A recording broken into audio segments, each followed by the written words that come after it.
third video in my course on machine learning, where we'll be talking about linear algebra and calculus for machine learning. This video is brought to you through my YouTube channel AINEXUS. Please do subscribe to it. I am Dr. TV Geeta. This playlist is course on machine learning. So the learning objectives of this video are to understand the basic concepts of linear algebra and calculus, specifically with respect to machine learning. So we'll talk about matrix, vector, derivative calculation, eigenvalues, vector projections, and so on. So first let us go to the introduction of linear algebra. These terms all of you know, but just for completeness sake, scalar is a single numerical value. In machine learning, it is used for learning rate, bias, loss function, and so on. Next is vector. Vector is an ordered collection of numbers representing both magnitude and direction. You could have column vector or row vector. In machine learning, vector is used for feature representation and embeddings for samples such as image, text, customized information, and so on. Matrix is a rectangular arrangement of numbers in rows and columns. All of you know this, you've studied in school. So here in machine learning, it is used to store data sets, images, neural network weights, and so on. A tensor is a multidimensional array which generalizes all the first three concepts, and it is used basically in deep learning frameworks and also for representing images and videos. So the importance of linear algebra in machine learning is basically it represents data sets, stores features, and performs efficient matrix operations for training. Okay, we'll go into detail as we go on. Next, we'll talk about matrix operation. This is again for completeness sake. All of you have studied this. So first is addition. I've just given an example. Multiplication, transpose, and dimensions of a matrix. So examples are also given. Addition of, it has to be the matrices of the same size. Multiplication follows the row into column rule, and transpose swaps the rows and columns. So always before you do any of these operations, you have to check the dimensions. Next we go to systems of linear equations and matrix inverse. So a system of n linear equations in n unknowns can be written in the matrix form. Ax is equal to b, where A is the coefficient matrix n into n, and x is the column vector of unknowns, okay, and b is the column vector of constants. So here you have matrix A, the unknowns are x and y, and the constants are also given. Now the determiner A, or determiner A as it is called, is a scalar computed from a square matrix. It tells us whether A is invertible or not. So for a 2 into 2 matrix shown there, the determiner is AD minus BC. So properties is, if the determiner of A is not 0, then it is invertible. If it is 0, it is singular, there is no inverse. Okay. Then you go to matrix inverse. The inverse of A exists only if the determiner is not equal to 0. And so you have the inverse which is given here. So an example also is given. You have the example and it shows you how to calculate the inverse. Once you know that, you can solve this equation that we have started off with using inverse. So if the determiner is not equal to 0, then x is equal to A inverse of B. So you calculate A inverse, which we have done in step 3, and then you multiply it by B using the multiplication, and you get the solution here as s equal to 1 and y is equal to 2. Working out of this, I leave it to you. So the quick summary is that it expresses this system in matrix form and determines if the inverse exists, and then it calculates the system of linear equations and gives you the unknown values. Next, let's go to vector spaces and linear independence. So first we go to span. The span of a set of vectors is a set of all possible linear combinations of those vectors. So for example, span of v1, v2 is all combinations of a v1 plus b v2 for any scalar values a and b. That is called the span of a vector. The basis is a set of linear independent vectors that spans the vector space. So basis is the minimum set that spans. Okay, and it has to span the entire vector space. Dependence, a set of vectors is linearly dependent if it has at least one vector that it can be written as a linear combination of the others. So for example, you have c1 v1 plus c2 v2 and so on. For scalars, not all 0, then they are linearly dependent. So if you have v3 equal to 2 v1 minus v2, v1, v2, v3 are dependent. Redundancy occurs when a set of vectors contains unnecessary vectors that do not add any new information. So for example, if you take this diagram, v3 is redundant, it adds no new direction. So remove it and keep a basis. So this is span, all possible combinations you can reach. Basis, smallest set that spans the space and is independent. And then dependence, one vector can be made from the others. And redundancy, extract vectors that don't add any information. Now we go to eigenvalues and eigenvectors, important for machine learning. So eigenvectors is a non-zero vector whose direction remains unchanged when multiplied by a matrix. Only its magnitude can change. So you have mathematically AV is equal to lambda V. A is a square matrix, V is the eigenvector and lambda is the eigenvalue. So if A is equal to 2003 given there, V is another eigenvector, then AV 20 equal to 2V.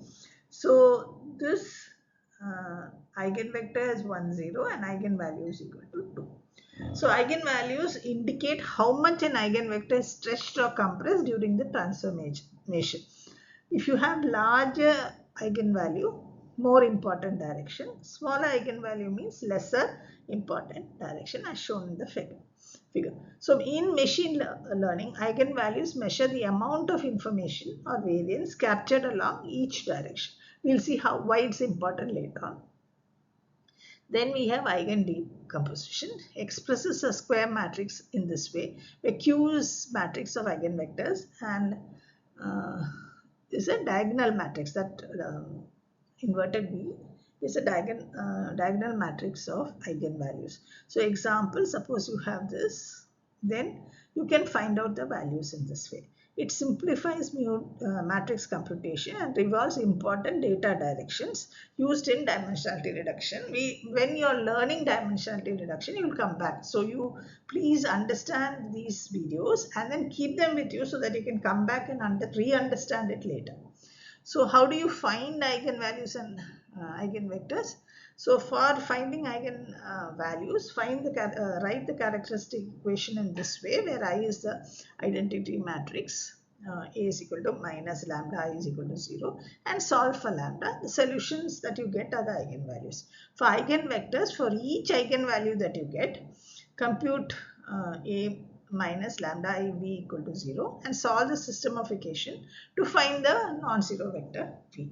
Example, given A is equal to 4, 1, 2, 3, lambda, the values have been calculated as 5 and 2, and for eigenvector, for lambda 5 is equal to v1 is equal to 1, 1, and for the other one it is 1 minus 2. This is by solution of those equations. Okay, it's not any magic. Then you go to principal component analysis. This is why we need to understand eigenvalues and eigenvectors. So principal component analysis, which is called PCA in short, is a dimensionality reduction technique that transforms data into a new set of orthogonal principal components. So why do you need this? Because it reduces the number of features, removes redundant information, speeds up machine learning algorithms. You do dimensionality reduction for that purpose only, and improves the visualization of high dimensional data. So if you take here, you standardize the data, compute the covariance matrix, find eigenvalues and eigenvectors, which we have discussed before, select the largest eigenvalues. So that shows the direction which has the most information. So, and then project data into the selected eigenvector. So here you have maximum variance is PC1. Okay, so that is the principal component analysis. You're finding the component PC1 and PC2 so that you find the principal component. Next we go to dot product norms and vector projection. Dot product of or inner product of two vectors A and B is a scalar. So if you take A dot B, it is the summation of I is equal to 1 to n AI bi. So A dot B is A1 B1 plus A2 B2 plus A3 B3, for example, for 2D and 3D vectors. The geometric interpretation is it is the cos theta between A and B. So some properties mathematical is given. So the norm or length of a vector measures its magnitude. This is square root of I is equal to 1 to n ai square. For example, suppose you have A is equal to 3, 4, t, 12 as a vector. Then it is nothing but square root of 3 square plus 4 square plus 12 square, that is 30. Okay, norm represents the distance from the vector to the origin. Vector projection. The projection of a vector A into a projection B is a component of A in the direction of B. See, remember we're talking about vectors. So scalar projection is given like this, A dot B by B, and the projection of B on A is also given as this, A dot B by B square. So this is important when you are removing some dimensions. We'll see later again. So here if you see A is given and B is given. So you are actually projecting onto AB.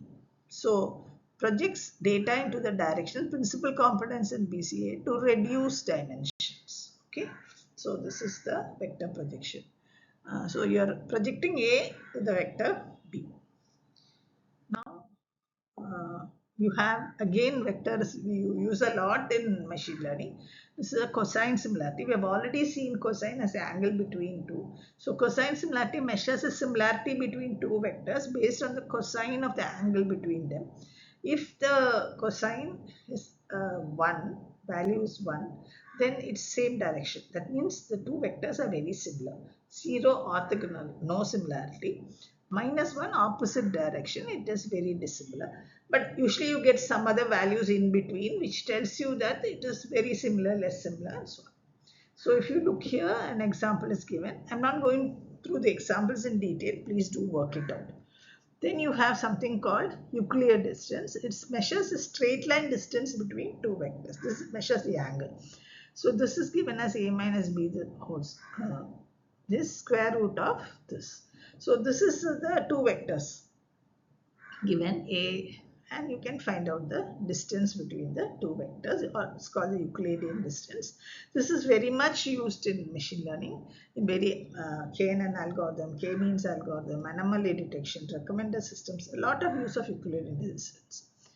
And so while cosine similarity measures the angular similarity, Euclidean distance measures the straight line distance between the vector. Then so dot product norms measure length, vector projection we have seen, cosine similarity we have seen also Euclidean distance. So it is used in many places, information retrieval, cosine similarity, clustering, Euclidean distance, and so on. Next we go to its application. So linear regression it is used, and then in principal component we have already seen neural networks, how the weights are given. SVD also it uses matrix.